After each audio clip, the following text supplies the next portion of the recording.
Without objection, so ordered. I would now like to recognize Mr. Schellenberger for his introductory remarks. Chairwoman Mace, Chairman Grothman, Ranking Member Connolly, Ranking Member Garcia, members of the subcommittees, thank you for inviting my testimony. One of Congress's most important responsibilities is oversight of the executive branch in general and the military and intelligence community in particular.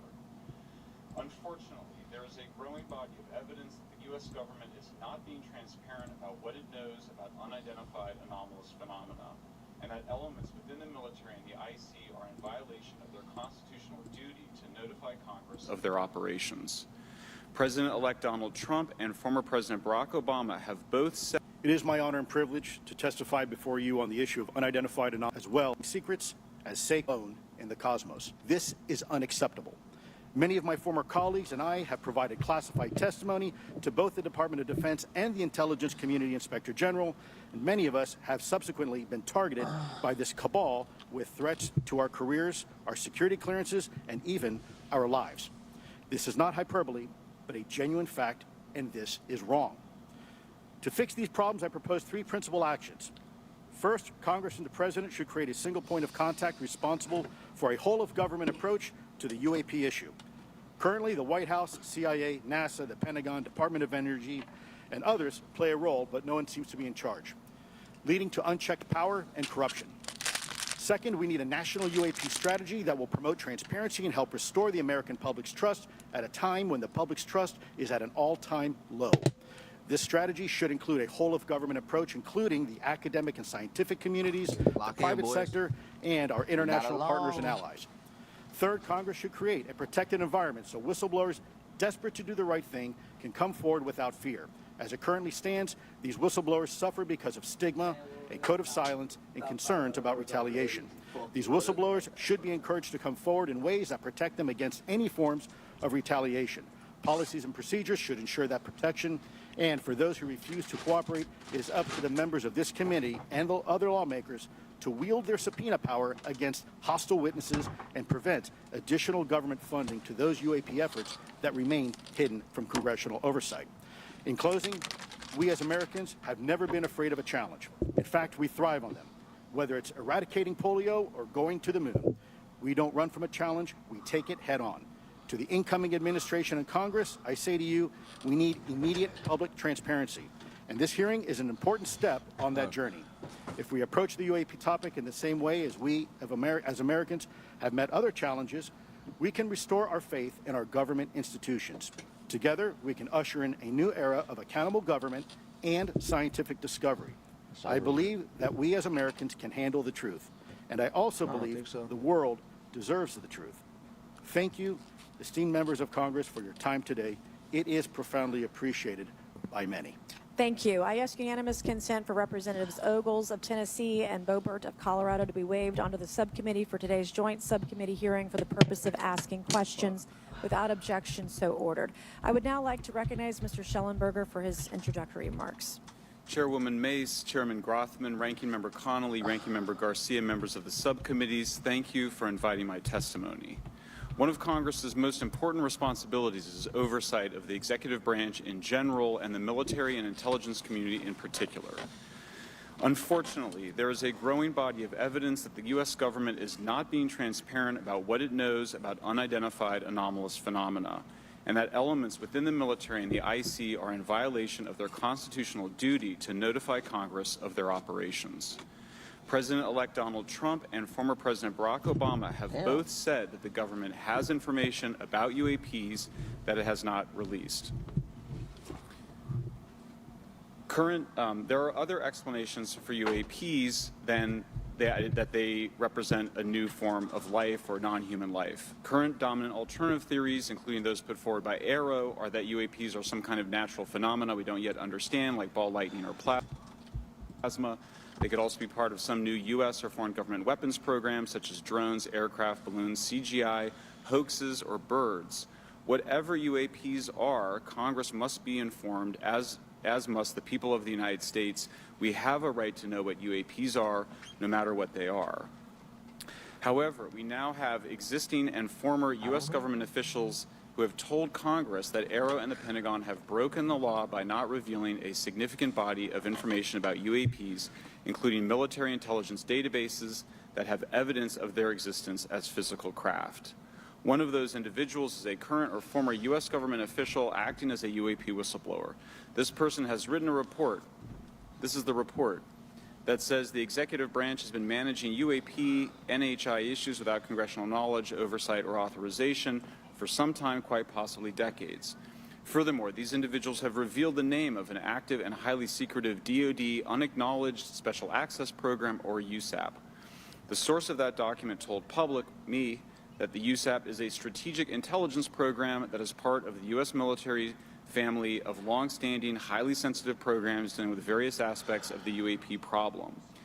The new UAP whistleblower claims that the U.S. military and IC database includes videos and images taken using infrared, forward-looking infrared, full-motion video, and still photography. The report that was just shared with Congress says Immaculate Constellation serves as a central or parent USAP that consolidates observations of UAPs by both tasked and untasked collection platforms. Immaculate Constellation includes high-quality imagery intelligence and measurement and signature intelligence of UAPs, the whistleblower's report adds. The sources of this intelligence are a blend of directed and incidental collection capabilities, positioned in low Earth orbit, the upper atmosphere, as well as military and civilian aviation altitudes and maritime environments. The report to Congress details in detail various UAPs, including spheres, orbs, disks, saucers, ovals, triangles, boomerang, arrowhead, and irregular organic. The report describes various incidents found in the human intelligence databases. One involved orbs surrounding and forcing an F-22 out of its patrol area. In another incident, the crew of a Navy aircraft carrier watched a small orange-red sphere rapidly descend from a high altitude of 100 to 200 yards directly above the flight deck of the CVN, or aircraft carrier. And since my reporting on this Immaculate Constellation last month, another source came forward who told me that they saw a roughly 13-minute-long high-definition, full-color video of a white orb UAP coming out of the ocean approximately 20 miles off the coast of Kuwait. It was filmed from a helicopter. Then halfway through the video, the person said the orb is joined by another orb that briefly comes into the frame from the left before rapidly moving again out of the frame. The person discovered the video on SIPR, the Secure Internet Protocol Router Network, which the DoD uses to transmit classified information. A leading UAP researcher who utilizes the Freedom of Information Act to find out what the government knows, John Greenwald, told me last year that the U.S. government had been increasingly denying his request for UAP information. He has been doing FOIA requests for 27 years and has an archive of 3 million pages. The government has for decades denied any interest in UFOs, he told me, but the documents that he has assembled show that behind the scenes it was a completely different story. Contrary to the hopes of many advocates of transparency, the government has been restricting more information since the leak of 3 UAP videos in 2017. The DoD organization AARO has been labeling many documents with a B7 exemption, which Greenwald says does not make any sense. They're stating that anything AARO does is involved in law enforcement investigation, which allows AARO to not release it. Greenwald says the DoD has denied the existence of a UAP and ATIP-related records on multiple occasions, only to acknowledge them after an appeal was filed. He added that the Naval Air Systems Command in March 2022 stated they found no additional UAP videos. It seems strange that they had 3 and only those 3, but other requests had been filed by the Black Vault, that's John Greenwald's group, to seek out more places UAPs might be hiding. Then in September 2022, the Navy admitted that the UAP-related videos and photographs existed, but denied the request in full for their release, saying that the requested videos contain sensitive information that are classified and exempt from disclosure. The DoD will deny things on a Monday and then admit to it on a Friday, said Greenwald. He said the government can and does release videos that protect secret methods of capturing it. They fall back on the sensitive platform excuse a lot, he said. However, the on-screen information can be blurred and scrubbed. The metadata can be removed. I'll show you this example here. This is a presentation from the UATP task force. This is completely absurd. It's nuts, this level of censorship, of redaction on a document. It shows the redaction of how many reports they've collected, for how many years. 2 of the 3 potential explanations are blacked out. The Pentagon, the intelligence community is treating us like children. It's time for us to know the truth about this. I think that we can handle it. Thank you very much.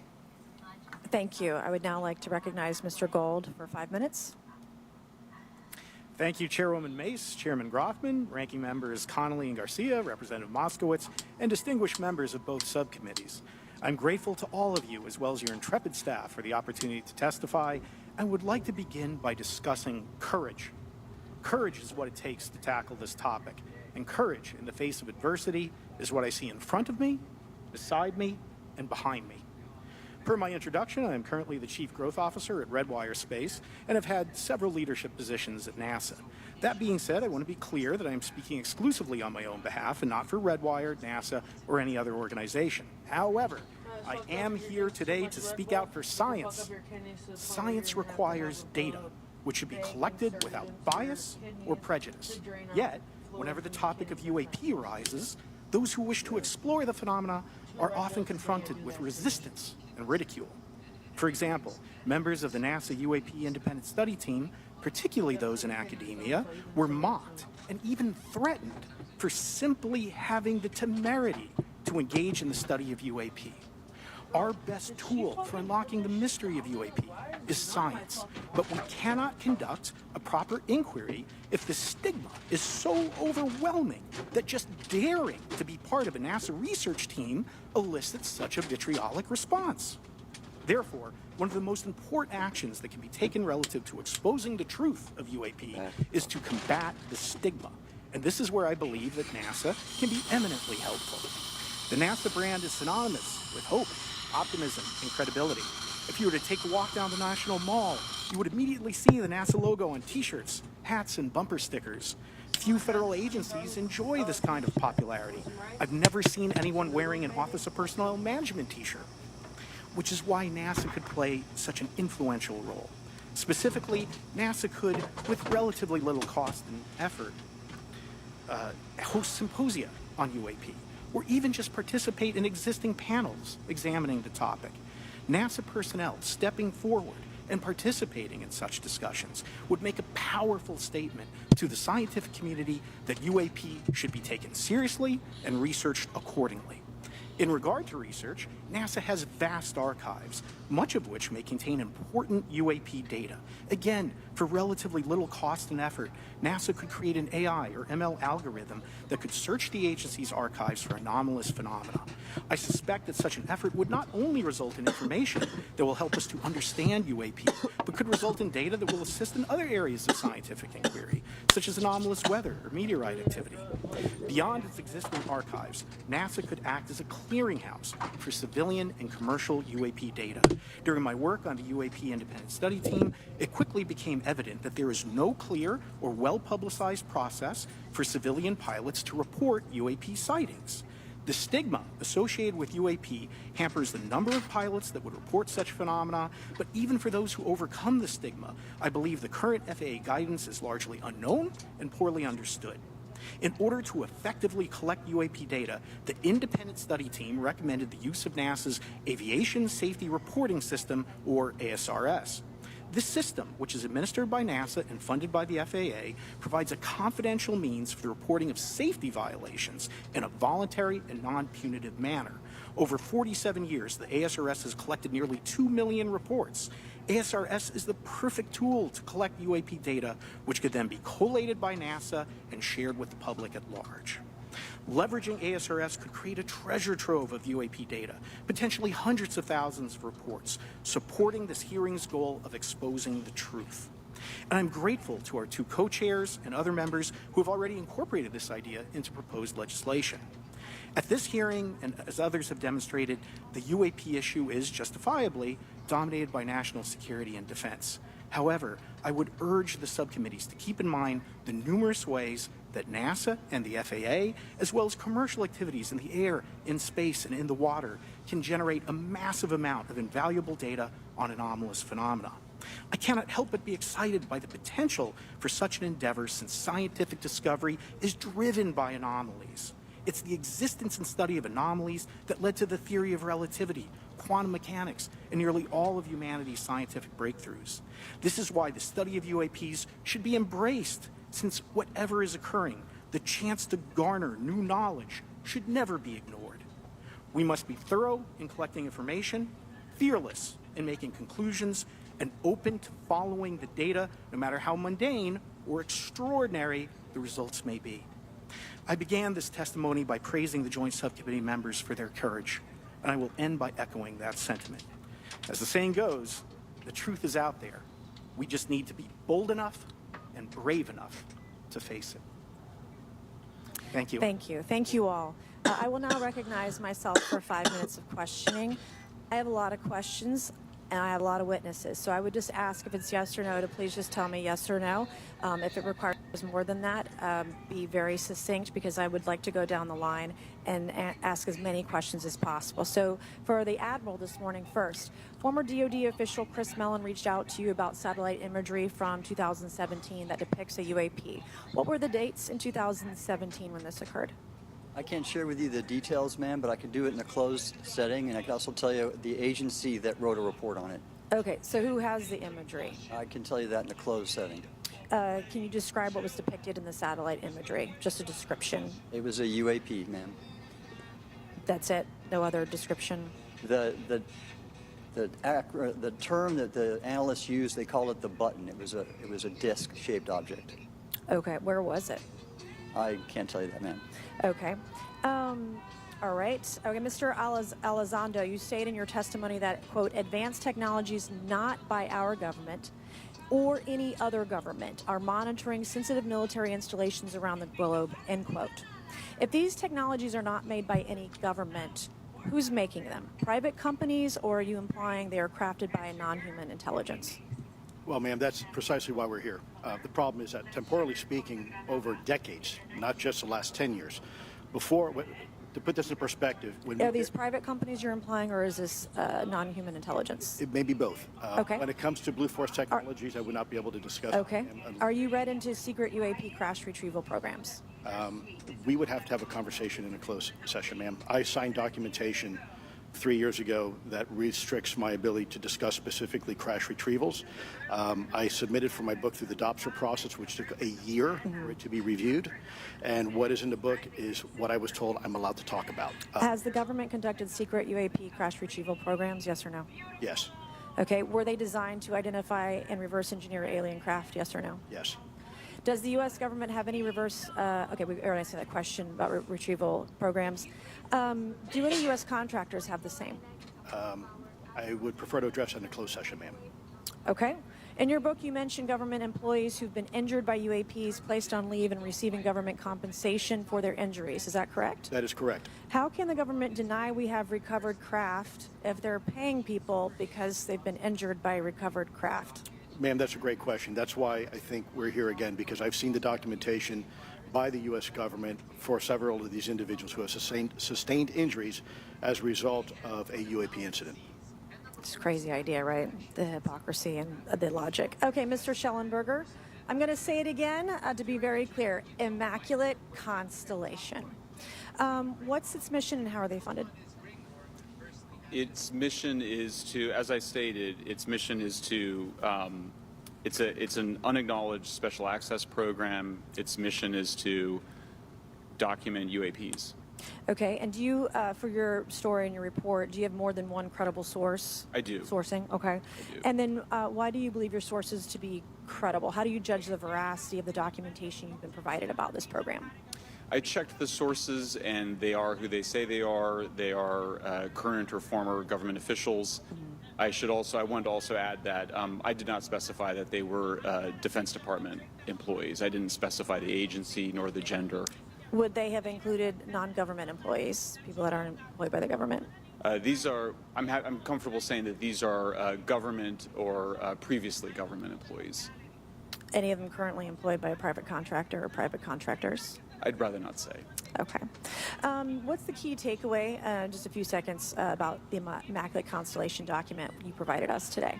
I think that what the American people need to know is that the U.S. military and intelligence community are sitting on a huge amount of visual and other information, still photos, video photos, other sensor information, and they have for a very long time. And it's not those fuzzy photos and videos that we've been given. There's very clear, high res, high resolution. How many visuals, graphics, videos, photos? I mean, I've been told hundreds maybe thousands. I mean, I also wanted to say, because there was some conversation around motherfuckers ain't concern human. around the revealing of these materials, That nigga revealing ain't the human source on collections, media. but some of these Yeah, are tell shot me from he human. helicopters Fake using as a normal bitch. videos of oceans. I just think that's absurd that somehow you're going to be revealing some secret U.S. technology by revealing that you've photographed orbs off the coast of Kuwait. Okay, thank you. I have 8 seconds. Mr. Gold, did the NASA independent study team get briefed on what you call OSAP? Very quickly. I flagged the Advanced Aerospace Weapons System Investigation Program to our chair and our DFO. We did not get briefed, but I believe it is definitely worth looking into. That was probably the largest UAP review effort ever, and I think produced a lot of interest data, including revealing Nimitz. I don't know if my fellow witness Lou might want to. He did yeoman's work on it. Might want to comment. Okay. All right. I'm going to turn to Mr. Moskowitz, who will be recognized for 5 minutes of questioning. Thank you, Madam Chairwoman. So, Mr. Gold, you gave a whole diatribe for a couple of minutes about UAPs, science, data collection, stigma. A lot of non-believers in all of this would just ask a very simple question. Why? Why is it so hard? Right? Like, why are people, anytime they ask, why are they always thwarted? Why are they always judged? Why is they always have misinformation spread? Why is there always retribution? Why is it always met with an ear? What's the why? If it doesn't exist, why is it such a problem? I think if you go through the history of science, Representative, it is always difficult for breakthroughs and new information, regardless of whether it's UAP or any other kind of discovery.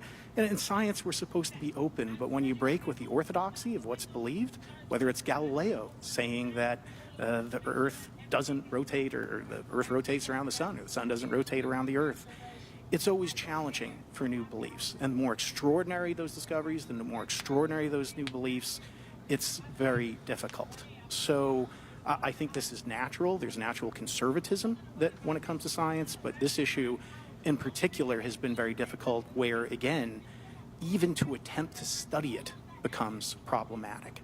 But every hearing like this, every news report, every video, documentaries. I was privileged to be part of something Dan Fair is putting together. I think many of us have interviewed for it, documentary over 30 different government officials. Every brick in the wall will help get us closer to getting to the truth. I appreciate that. Mr. Elizondo, did I have that correct?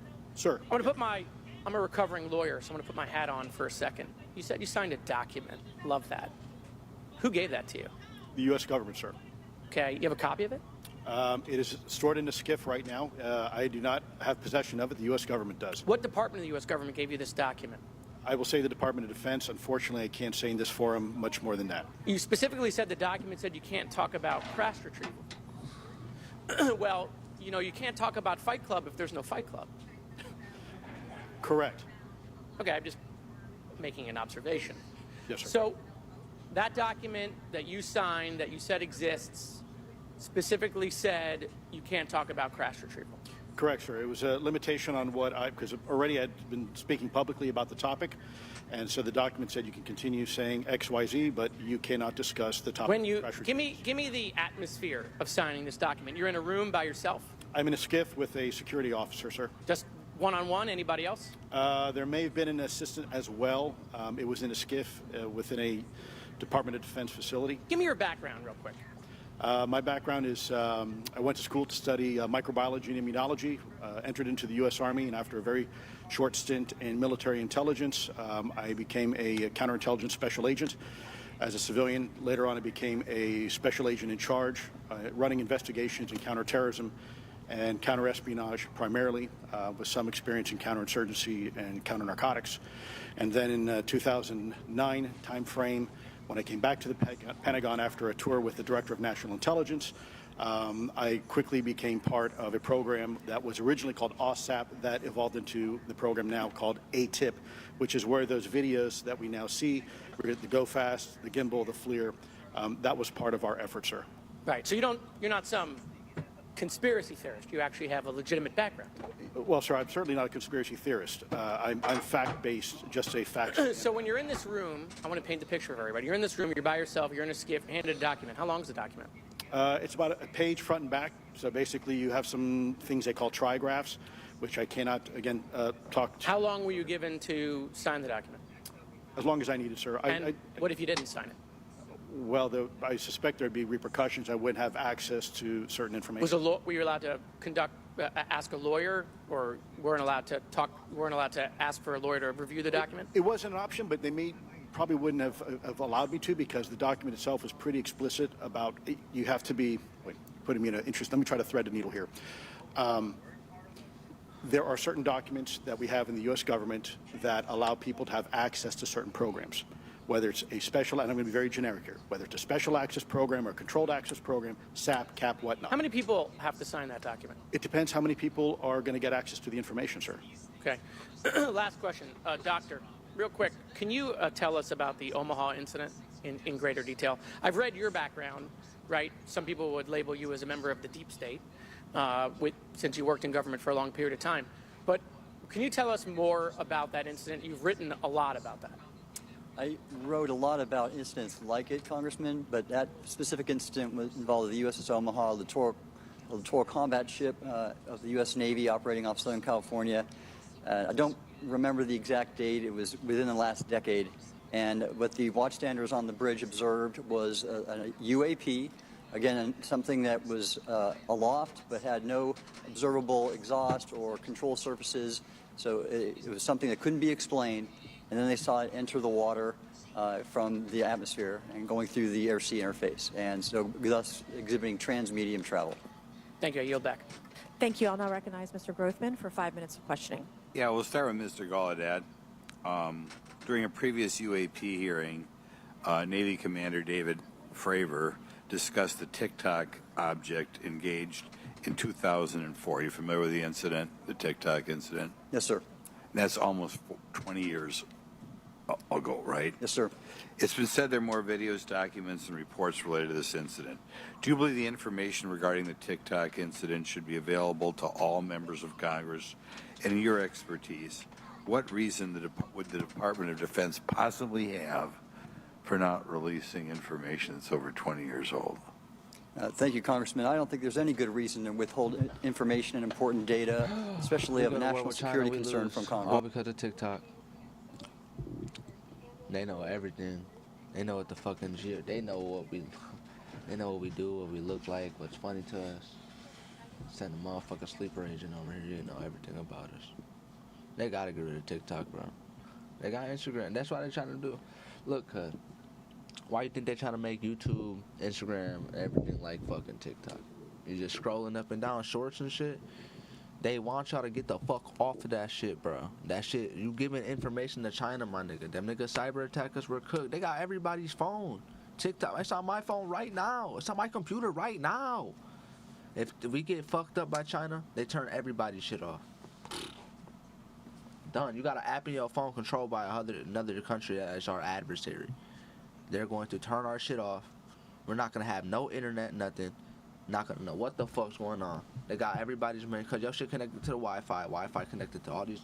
Nigga, it's over with. They send a whole fucking signal. We're toast. Get the fuck off of TikTok. Bro, you know how much, you know what they can do to us with TikTok, bro? You gotta get the fuck off of TikTok. It's cool. Make some money off some other shit that's American made, bro. Because we're going to go to war and we're going to be fucked because y'all got TikTok. They know what New York look like. They know all the spots, the food spots, the best food spots. They know everything. They know the top 10, everything. Y'all make top 10 videos every fucking day. Top 10 cities. They finna blow that shit the fuck up. Top 10, oh yeah, top 10, top 10. Oh yeah, top 10. Top 10, top 10, top 10. Me how mao. It's over with. We cooked because of y'all. Because of y'all. All that TikTok and shit. Get the fuck off of TikTok, you a weirdo. You're a fucking weirdo.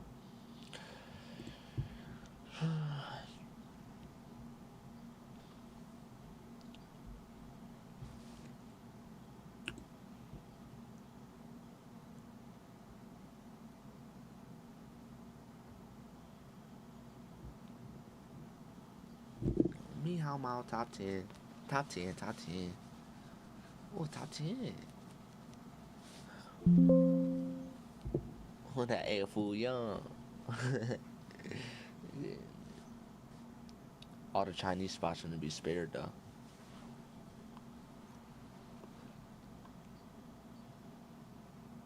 I wonder if we go to war with China, what happens to the Chinese food, the China spots, Chinese spots? They gonna walk up in that bitch like this, looking at you like this. Oh God, nigga, spitting your food, poisoning your shit. Over here, we ain't gonna have no more Chinese food. Fuck, we're cooked. Does China wanna fuck with Russia? Fucking rapists. Russians are rapists, bro. I don't care. Russians are rapists.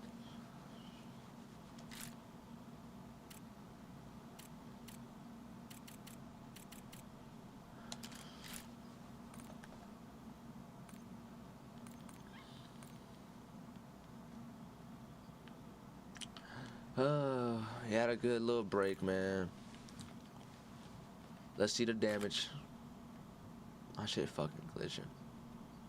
Holy shit. Damn, what the fuck's going on? Oh, some shaders, okay. Alright. Let's see the damage, man.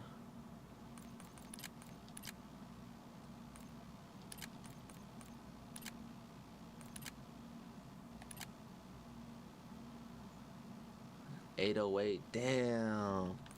I was just 250 last night. Fuck. My 100 kills down.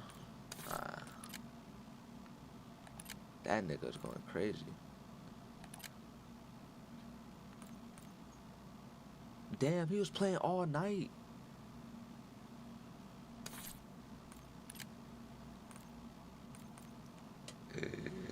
Let's go. KD looking right.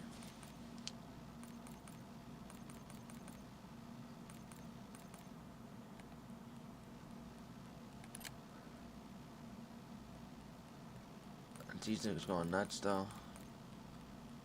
They doubled my shit. Top 1,000. Hello. Babe. Yeah, I just got on now.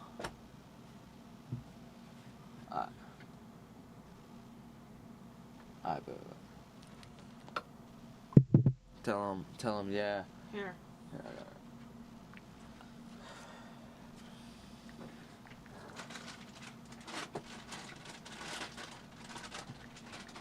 Tell him it drives fine on the freeway. Like, I could drive it on the freeway up to 50 miles per hour and it'd be fine. I just probably wouldn't go past, like, 60 on the freeway. At least, well, especially without it having, like, change brakes and the oil change.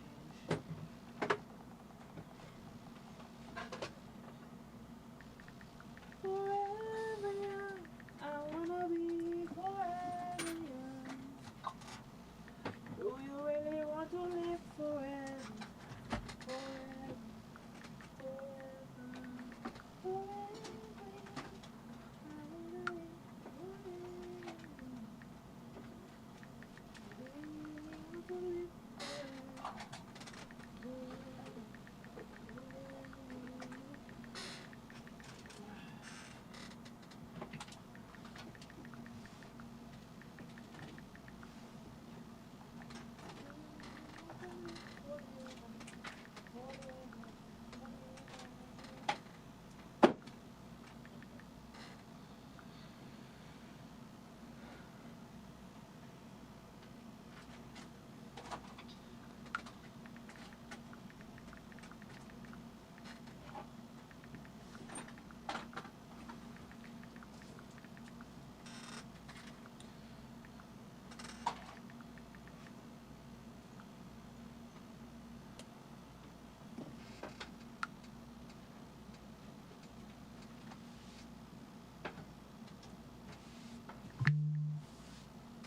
Jake Paul mad as a bitch, he got hoed by Mike Tyson. He slapped him during the weigh-in.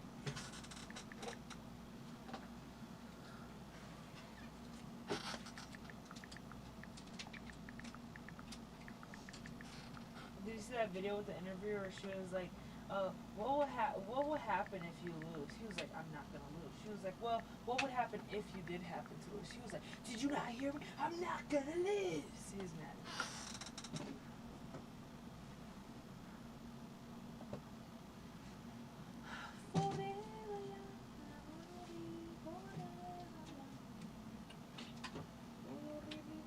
He said he'll try to check it out at 11 a.m. tomorrow. Tomorrow. Okay.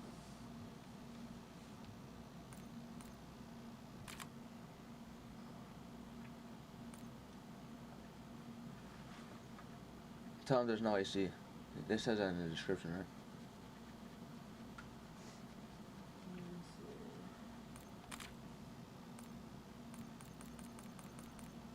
No AC, heater works great, automatic windows all work, couple dents, bruises, but everything operates on his car. Has no mechanical problem, windshield wipers are not working, needs new brakes, smooth, reliable A to B car. Shift smooth, no transmission problems.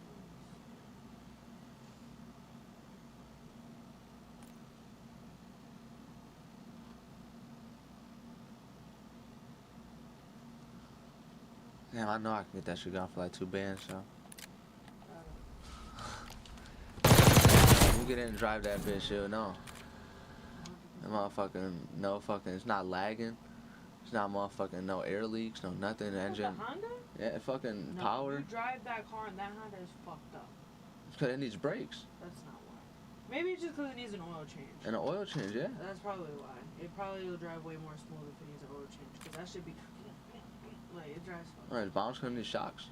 When I like bouncing, but like, I don't know, like I be feeling like it, like, 'Cause you gotta give it a lot of gas. that shit feels good. That's how I just Honda, that's think how you 4 gotta give it a cylinders lot of work when you yeah. start driving a BMW.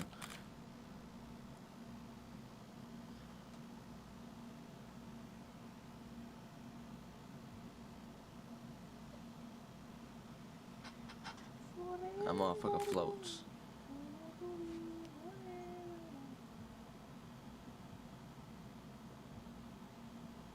It's gonna be salty if Rich could drive all the way over here though, and doesn't buy it. That's why I'm pretty sure he's gonna buy it, because why would he drive all the way over here and not buy it? But I feel like he's gonna try to lowball us. Like, he's gonna be like, damn, well, all I really brought is like 1,200. I don't know, like I can't, bro. Yeah, literally, we literally told him lowest we'll take is 1,500, so I hope he doesn't try to do that shit. And it's already posted for 2,000. We need at least 1,500. You told him straight up, like, not taking lower, none lower. Yeah, he literally asked me what's the lowest I'd take, and I said 1,500 is the lowest I'll go. So I hope he doesn't think that it's gonna be sweet trying to fucking down talk us when he gets here. They'll probably bring the 1,500, but start off low and then see if we'll go for it.